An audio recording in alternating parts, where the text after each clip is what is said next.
पाकिस्तान हमेशा अपने भूगोल पर भरोसा करता रहा। उसे लगता था कि उसकी भौगोलिक स्थिति, उसकी दूरी और उसके एयरबेस उसे भारत के जवाबी हमलों से बचा लेंगे। लेकिन ऑपरेशन सिंदूर ने पाकिस्तान की सबसे बड़ी सच्चाई दुनिया के सामने ला दी। उसका भूगोल ही उसकी सबसे बड़ी कमजोरी बन चुका है। भारत ने बिना सीमा पार किए, बिना पाकिस्तान की हवाई सीमा में दाखिल हुए ऐसे सटीक हमले किए जिन्होंने ये साफ कर दिया कि अब जंग सिर्फ सीमा पर नहीं लड़ी जाती। अब युद्ध की असली ताकत है लंबी दूरी से हमला करने की क्षमता। और भारत ने पाकिस्तान को बता दिया कि राफेल, ब्रह्मोस, S-400 और एडवांस ड्रोन टेक्नोलॉजी के सामने उसकी रणनीतिक गहराई लगभग खत्म हो चुकी है। आज की इस खास रिपोर्ट में हम आपको बताएंगे कैसे ऑपरेशन सिंदूर ने पाकिस्तान की सबसे बड़ी कमजोरी उजागर कर दी है, क्यों भारत के स्टैंड ऑफ स्ट्राइक से बचना पाकिस्तान के लिए मुश्किल होता जा रहा है और क्यों आधुनिक युद्ध में पाकिस्तान का भूगोल अब उसके लिए सुरक्षा नहीं बल्कि खतरा बन गया है। सबसे पहले समझिए ऑपरेशन सिंदूर आखिर था क्या। भारत ने आतंकवादी ठिकानों पर सीमित लेकिन बेहद सटीक कार्रवाई की और सबसे अहम बात, भारतीय लड़ाकू विमान पाकिस्तान की सीमा में दाखिल तक नहीं हुए। फिर भी POK से लेकर पाकिस्तान के अंदर तक कई आतंकी ठिकाने तबाह कर दिए गए। यानी भारत ने पाकिस्तान को उसके घर में घुसकर नहीं बल्कि अपनी सीमा में रहकर मारा। और यही बात पाकिस्तान के लिए सबसे बड़ा झटका बनी, क्योंकि पाकिस्तान दशकों से अपनी सैन्य रणनीति एक सोच पर बना रहा था कि अगर युद्ध हुआ तो भारतीय विमान सीमा पार करके आएंगे और तब पाकिस्तानी एयर डिफेंस उन्हें रोक लेगा। लेकिन अब युद्ध का तरीका बदल चुका है। भारत के पास ऐसी मिसाइलें हैं जो सैकड़ों किलोमीटर दूर से हमला कर सकती हैं। ऐसे लड़ाकू विमान हैं जो दुश्मन को देखे बिना मार सकते हैं और ऐसे एयर डिफेंस सिस्टम हैं जो दुश्मन के आसमान को ही बंद कर सकते हैं। यही वजह है कि ऑपरेशन सिंदूर सिर्फ एक सैन्य कार्यवाही नहीं था बल्कि पाकिस्तान की पूरी रणनीतिक सोच पर हमला था। अब जरा पाकिस्तान के भूगोल को समझिए। पूरब से पश्चिम तक लगभग 900 किलोमीटर एक संकरा देश, एक तरफ भारत, दूसरी तरफ अरब सागर, यानी उसके पास रणनीतिक गहराई बेहद कम है। अगर दुश्मन लंबी दूरी की मिसाइलों से हमला करे तो उसके एयरबेस, कमांड सेंटर और सैन्य ढांचे बहुत जल्दी निशाने पर आ जाते हैं। ऑपरेशन सिंदूर के दौरान यही हुआ। भारत ने पाकिस्तान के कई अहम ठिकानों को टारगेट किया। उत्तर में नूर खान एयरबेस, दक्षिण में भोलारी और इनके बीच कई सैन्य ठिकाने, सब भारतीय मारक क्षमता के दायरे में थे। सबसे चौंकाने वाली बात, इनमें से कई जगहें अंतर्राष्ट्रीय सीमा से लगभग 100 किलोमीटर अंदर थी। फिर भी भारत ने उन्हें निशाना बनाया और भारतीय विमान सुरक्षित दूरी पर रहे। यानी पाकिस्तान समझ ही नहीं पाया कि हमला आया कहां से। अब बात करते हैं राफेल की। राफेल सिर्फ एक लड़ाकू विमान नहीं बल्कि उड़ता हुआ हाईटेक युद्ध केंद्र है। इसमें लगी मेटेओर मिसाइल लगभग 200 किलोमीटर दूर तक दुश्मन के विमान को मार सकती है। और खास बात, पायलट को दुश्मन को आंखों से देखने की जरूरत भी नहीं। यानी पाकिस्तानी विमान उड़ान भरने से पहले ही खतरे में आ सकते हैं। अब सोचिए अगर राफेल आगे बढ़े और पीछे से S-400 सुरक्षा दे तो क्या होगा।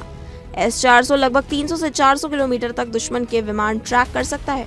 यानी सीमा के उस पार उड़ने वाला विमान भी भारत की नजर से बच नहीं सकता। और यही वजह है कि आधुनिक युद्ध में पाकिस्तान की पारंपरिक रणनीति कमजोर पड़ती जा रही है। लेकिन असली डर का नाम है ब्रह्मोस, भारत की सुपरसोनिक क्रूज मिसाइल, इतनी तेज कि दुश्मन को प्रतिक्रिया देने का समय ही ना मिले। 450 किलोमीटर तक मार करने वाली ये मिसाइल कम ऊंचाई पर उड़ते हुए, रडार से बचते हुए सीधे लक्ष्य को तबाह कर सकती है। यही वजह है कि पाकिस्तान के एयरबेस अब पहले जैसे सुरक्षित नहीं रहे, क्योंकि अगर भारत चाहे तो जमीन से ही ऐसी मिसाइलें दाग सकता है जो कुछ मिनटों में लक्ष्य तक पहुंच जाएं। और सिर्फ जमीन ही नहीं, समुद्र भी पाकिस्तान की कमजोरी बन चुका है, क्योंकि पाकिस्तान का लगभग 90% व्यापार समुद्र के रास्ते होता है। कराची बंदरगाह उसकी अर्थव्यवस्था की लाइफलाइन है। अगर युद्ध की स्थिति में भारत समुद्री रास्तों को रोक दे तो पाकिस्तान की अर्थव्यवस्था पर भारी असर पड़ सकता है। सबसे बड़ी समस्या यह है कि पाकिस्तान का समुद्री तट काफी सीधा है, यानी छिपने की जगह कम, बचाव की गुंजाइश कम और भारतीय नौसेना के लिए निगरानी आसान। विशेषज्ञ मानते हैं अगर भारत पूर्ण समुद्री मोर्चा खोल दे तो पाकिस्तान पर दबाव कई गुना बढ़ सकता है।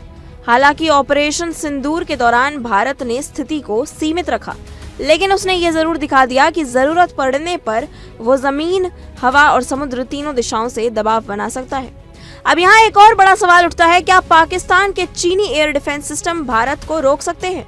पाकिस्तान ने चीन से कई आधुनिक सिस्टम खरीदे, लेकिन ऑपरेशन सिंदूर ने दिखा दिया कि सिर्फ हथियार खरीद लेने से सुरक्षा नहीं मिलती, क्योंकि असली ताकत होती है network, intelligence, real time data और सटीक समन्वय। और भारत ने यही बढ़त दिखाई। इस पूरे ऑपरेशन का सबसे बड़ा संदेश क्या था? संदेश साफ था, भारत अब सिर्फ जवाब नहीं देता बल्कि दूरी से सटीक और हाईटेक जवाब देता है। और यही नहीं, युद्ध नीति पाकिस्तान के लिए सबसे बड़ी चुनौती बन रही है। अब दक्षिण एशिया में युद्ध का मतलब बदल चुका है। पहले सीमा पार करना जरूरी था, अब नहीं। पहले एयरबेस सुरक्षित माने जाते थे, अब नहीं। पहले दूरी सुरक्षा देती थी, लेकिन अब नहीं। लेकिन कहानी यहीं खत्म नहीं होती, क्योंकि ऑपरेशन सिंदूर ने सिर्फ पाकिस्तान की सैन्य कमजोरी नहीं दिखाई, बल्कि उसकी मनोवैज्ञानिक कमजोरी भी उजागर कर दी।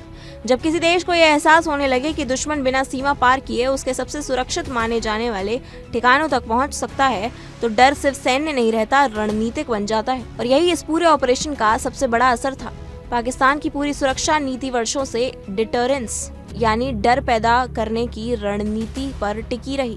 परमाणु हथियार, फॉरवर्ड एयरबेस, चीनी हथियार और तेजी से जवाब देने की क्षमता। लेकिन ऑपरेशन सिंदूर ने दिखाया कि अगर दुश्मन आपके रडार से बाहर रहकर हमला करे तो पारंपरिक डिटरेंस कमजोर पड़ने लगती है। यही वजह है कि अब पाकिस्तान अपनी वायु सुरक्षा को लेकर ज्यादा चिंतित दिखाई दे रहा है। उसके एयरबेस अब पहले की तरह अनटचेबल नहीं रहे, क्योंकि भारत अब सिर्फ फाइटर जेट पर निर्भर नहीं बल्कि मल्टी लेयर वॉरफेयर पर काम कर रहा है, जहां satellite, drone, airborne radar, long range missile और रियल टाइम डेटा लिंक सब एक साथ काम करते हैं। फिलहाल के लिए इस रिपोर्ट में इतना ही। अपनी राय हमें कमेंट सेक्शन में जरूर बताएं और बेल आइकन को दबाना ना भूलें। देश और दुनिया से जुड़ी तमाम बड़ी खबरों के लिए जुड़े रहिए इंडिया डेली के साथ। देखिए इंडिया डेली 24/7 अब आपकी स्मार्ट टीवी पर। इंडिया डेली मौजूद है सभी डिजिटल प्लेटफॉर्म पर लाइव और लगातार। इंडिया डेली 24/7 हर दिन राष्ट्र को समर्पित।